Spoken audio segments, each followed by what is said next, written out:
है कि भारत अपनी जरूरत का लगभग 80% स्पेशलिटी फर्टिलाइजर चीन से मंगवाता है।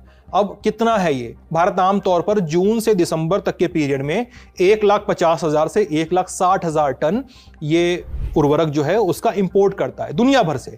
इसमें चीन का हिस्सा कितना है? 1,20,000 से 1,30,000 टन। मतलब इस फर्टिलाइजर के बिना भारत का काम नहीं चलेगा। अब चीन ने इसी पर रोक लगाई है। ईटी की रिपोर्ट बताती है कि चीन ने इन उर्वरकों पे आधिकारिक बैन नहीं लगाया है, बल्कि वो कह रहा है कि जो भारत जाने वाली खेप है हम उसकी जांच कर रहे हैं और उसमें ही प्रक्रियात्मक देरी जो हो रही है वो बार बार उसका हवाला दे रहा है। इस तरह कहें तो एक तरह का चीन का चोरी छुपे बैन करना हुआ, क्योंकि ये मानना मुश्किल है कि 2 महीने से जांच ही चल रही है। जी हां, 2 महीने से ये फर्टिलाइजर भारत नहीं आ रहा है। सॉल्युबल फर्टिलाइजर इंडस्ट्री एसोसिएशन यानी SFIA, उसके प्रेसिडेंट हैं राजीव चक्रवर्ती। उन्होंने अखबार से कहा कि चीन पिछले 4 से 5 वर्षों से भारत को विशेष उर्वरकों के सप्लाई पर प्रतिबंध लगा रहा है, लेकिन इस बार प्रतिबंध नहीं है, पूरी तरह से रोक लगा दी गई है। अब सवाल है कि चीन ने किया क्यों? ईटी और मनी कंट्रोल इन 2 अखबारों में छपी रिपोर्ट का हवाला देते हैं। कुछ संभावनाएं और कयास लगाए गए हैं। इनके मुताबिक भारत और चीन के बीच पिछले कुछ सालों में व्यापारिक और राजनयिक रिश्ते तनावपूर्ण रहे हैं, खासकर साल 2020 के गलवान घाटी विवाद के बाद से।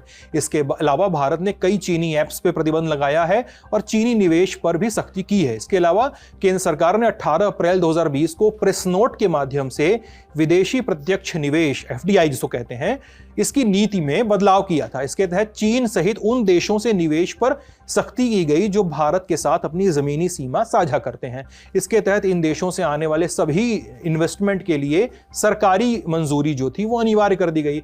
इसमें चीन भी लपेटे में आया, चीनी कंपनियां भी लपेटे में आई। चीनी कंपनियां जो भारत में निवेश करना चाहती थीं, उनके लिए सब काम पहले जैसा आसान नहीं रहा। अब आगे चलें तो केंद्रीय वित्त मंत्री निर्मला सीतारमण ने भी अक्टूबर 2024 में, पिछले ही साल, कहा कि हम व्यापार करना चाहते हैं, हम निवेश चाहते हैं, लेकिन हमें कुछ सुरक्षा उपायों की जरूरत है, क्योंकि भारत एक ऐसे पड़ोस में स्थित है जो बहुत ही संवेदनशील है।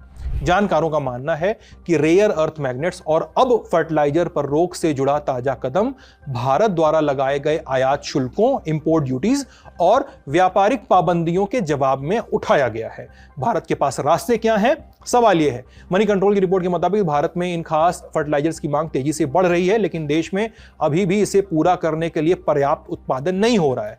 कई कंपनियां काम करना शुरू कर चुकी हैं, नाम भी आ रहे हैं जैसे दीपक फर्टिलाइजर, पारादीप फॉस्फेट्स और नागार्जुन फर्टिलाइजर्स वगैरह, लेकिन मांग और आपूर्ति में अंतर बड़ा है। घरेलू प्रोडक्शन से इतर भारत चीन